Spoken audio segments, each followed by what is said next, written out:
The UK has unveiled a Subsidy Control Bill to reset how it subsidizes businesses. This replaces EU state aid rules which require member states to seek approval for government assistance to firms.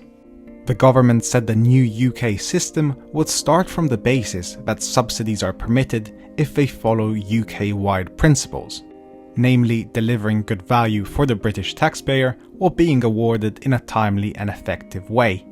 State aid was a point of contention during Brexit negotiations. The EU pushed for Britain to stay in line with its rules to guarantee a level playing field. The level playing field is a trade policy term for a set of rules and standards that prevent businesses in one country from gaining a competitive advantage over those operating in other countries. However, Boris Johnson resisted those demands. He argued the UK could take a faster, less bureaucratic approach to supporting businesses which was tailored to the needs of the British economy. In the end, the two sides agreed that they're both free to change the standards in the future, but there is a potential price to pay. If the UK moves too far from EU rules in a way which is deemed unfair to EU businesses, its access to the European market could be limited. And the same applies for the EU. Following this, both sides can impose rebalancing tariffs without the agreement of the other side if they think that government subsidies are distorting trade. But what does this bill actually include? Under the new system, state support will be divided into three categories. Controversial subsidies will be declared of interest and more difficult cases will be deemed of particular interest. The remaining cases would be presumed to comply with principles set out in the bill. And the government emphasized that the plans would not be a return to the failed 1970s approach of the government trying to pick winners or bail out unsustainable companies. To this point, there will be a ban on unlimited government guarantees to businesses and on giving subsidies to companies that are insolvent.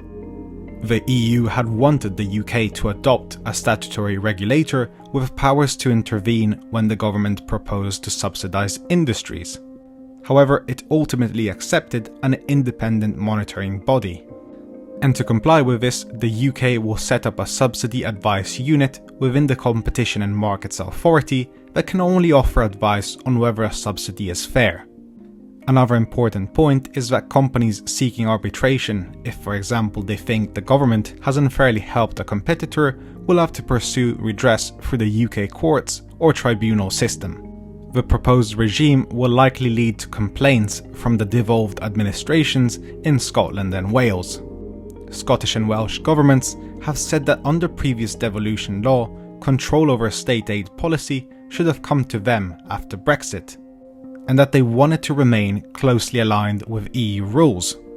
But the new bill introduces a UK-wide control system. Under this, devolved administrations will be empowered to subsidize companies if they fit a set of UK-wide principles, and they will be barred from doing this to lure companies to move from other parts of the UK. The wording of the bill will undoubtedly be closely studied by the European Commission. It is undoubtedly a huge step in changing the way the government subsidizes businesses, and it will be interesting to see whether the EU will think it distorts trade. As always, thank you so much for watching our videos. Please do consider leaving us a like, a comment to share your thoughts, and subscribe to the channel for more. Thank you again for watching, and we'll see you next time.